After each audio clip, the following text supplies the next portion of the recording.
is one of the most powerful emotions we as humans have. It's a fire.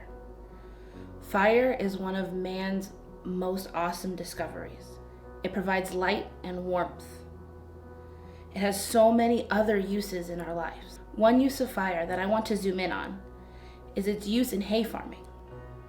Many hay farmers burn their fields each winter. By burning their fields, they clear out all of the hay from the previous year, which allows the sun to penetrate the ground and warm the soil.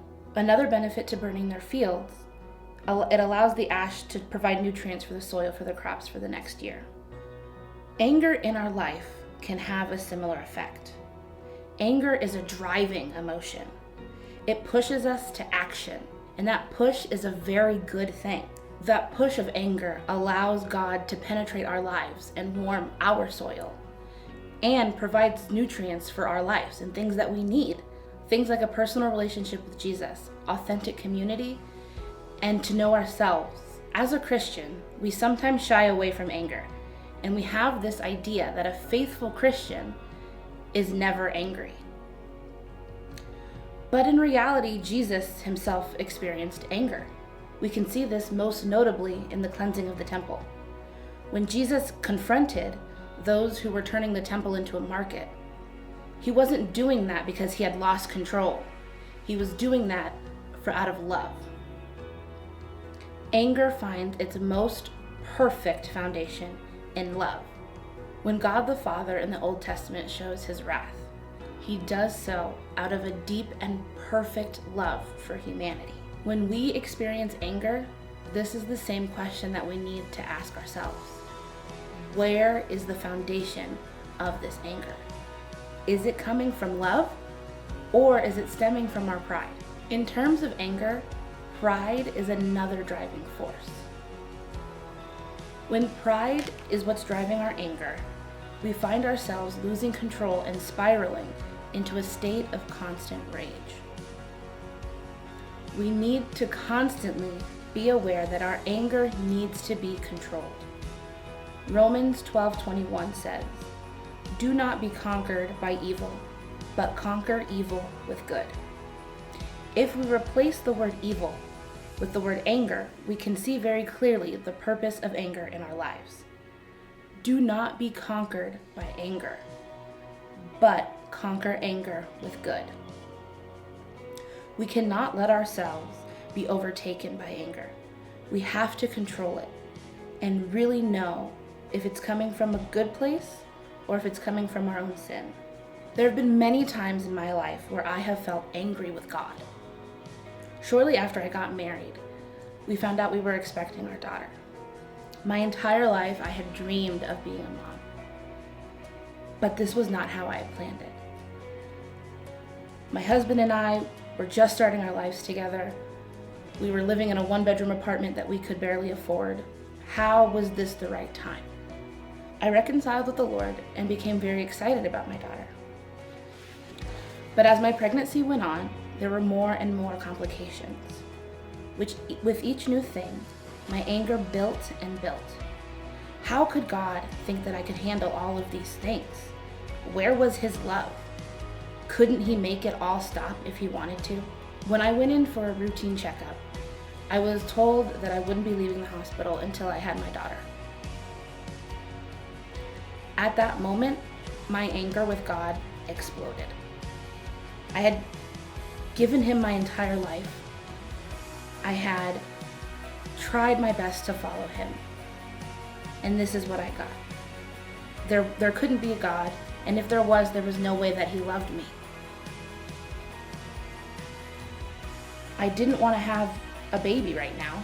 I finally got excited and I was so ready, and now she was in danger and I was in danger. Once my daughter was born, the doctors were very worried that she wouldn't be able to breathe on her own. But she came healthy and able to breathe all by herself. She spent about a week in an incubator and was able to come home very healthy. My nurse in the hospital wore a Divine Mercy image on her badge. And every time I saw it, I was reminded that God did love me. God was there in each moment. I came across this verse in Proverbs a little while later. It really stuck with me. Their own folly leads people astray. In their hearts, they rage against the Lord. The rage that I felt toward God in this moment of my life ultimately led me to go deeper into relationship with him. A relationship with Jesus is one of those things I mentioned that is necessary for our life. Just like any relationship we have, there will be times when we're mad at each other, and there'll be moments that we need to reconcile with the Lord. My experience having my daughter showed me my lack of trust in God and how he only desires good things for me. I had to be carried through that experience to see the faults within myself. And without feeling that anger, I would not have been able to deepen my relationship with Jesus. Another necessary part of our lives is authentic friendship. We were created for relationship. And in every human relationship, there is mess. We have to expect that in every relationship we have, we will forgive and need to be forgiven. The emotion of anger is the catalyst for this action. To put it simply, when we feel anger in a relationship, and we discern that it is actually coming from a place of good, we are motivated to act. We need to see these times as an opportunity to deepen our relationship with one another. St. Paul in Ephesians says, "Be angry but do not sin. Do not let the sun set on your anger. And do not leave room for the devil." When we are justly angry with another person, it is our responsibility to go to them and express that. Always remembering that they are a person known and loved by God and having struggles that we don't know about. In these interpersonal interactions, we open ourselves up to falling into sin. I know St. Paul says, don't let the sun set on your anger. But realistically, to take some time and discern where all of these angers are coming from might take more than a day. One of the easiest ways to fall into sin is rash judgment.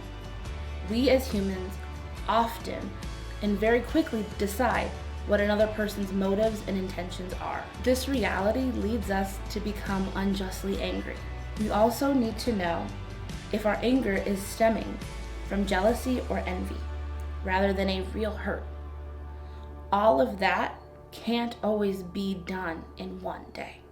It is so much more important that this discernment is done rather than setting a time limit on yourself. Another aspect of interpersonal relationships that we need to be mindful of are those relationships we surround ourselves with. If we surround ourselves with people who are constantly losing control, losing their temper, we will follow suit. Proverbs 22:24-25 says, "Make no friends with those given to anger, and do not associate with hotheads. You may learn their ways and entangle yourself in a snare." The final piece I want to explore is the knowledge of ourselves. I want to touch on the 4 temperaments briefly. We each have a personality, and all of our personalities are different, and each one is beautiful. The 4 temperaments are a way to categorize those personalities. Just to list them out, they are choleric, melancholic, phlegmatic, and sanguine. I really want to touch on 2 temperaments that are opposite, and those also happen to be the 2 temperaments that my husband and I hold. My husband is a phlegmatic. He is very mellow, very go with the flow, and he doesn't express his emotions strongly. I am a choleric, and in that, I express everything strongly. Both of these personalities are good and necessary. In a stressful situation, my husband's calm and level head is the only way we come up with adequate solutions. And in our family, when a decision needs to be made, my decisive attitude and my strong feelings help us to make it. But when my husband and I disagree, we often find ourselves miscommunicating more than actually arguing. I often feel in our disagreements that my husband doesn't care enough about the issue because he's not fired up. And on the other hand, He often feels like I'm exploding when I'm just passionate about the issue. It is in those differences where a lot of times unjust anger is found. As a choleric, I feel the need to caution. Our personal tendencies lean us towards wrath and anger very quickly. We also, more than other temperaments, hold grudges and hold on to our anger. This is not an excuse to remain in these angers. This is not an excuse to explode. And we have the responsibility to check ourselves. The prime example I can think of awesome, just choleric ferocity is St. Paul.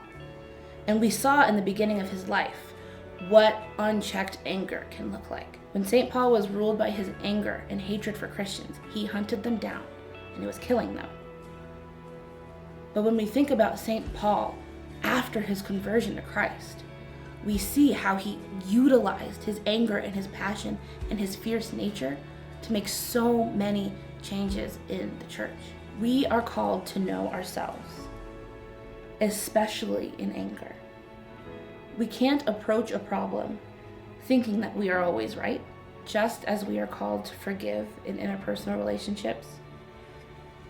We are called to forgive and love ourselves. I need to know that my strong emotions are gifts given to me by God. I also need to acknowledge that because of them, I am more inclined to commit certain sins. Anger in the Christian life is so necessary. We need to have the fire burning inside us to act. But like a fire, it needs to be controlled. St. John Chrysostom, an early church father, said, "Imagine your anger to be a kind of wild beast because of its ferocious teeth and claws.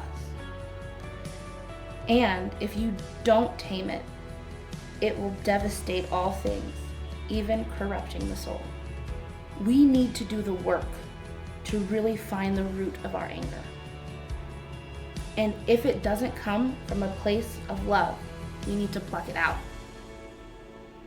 We need to understand that anger is part of every relationship and learn how not to shy away from it, but rather control it and let it fuel us to create change. We need to always remember that at any moment, if our anger stops us from forgiving, that is the moment that our anger is controlling us.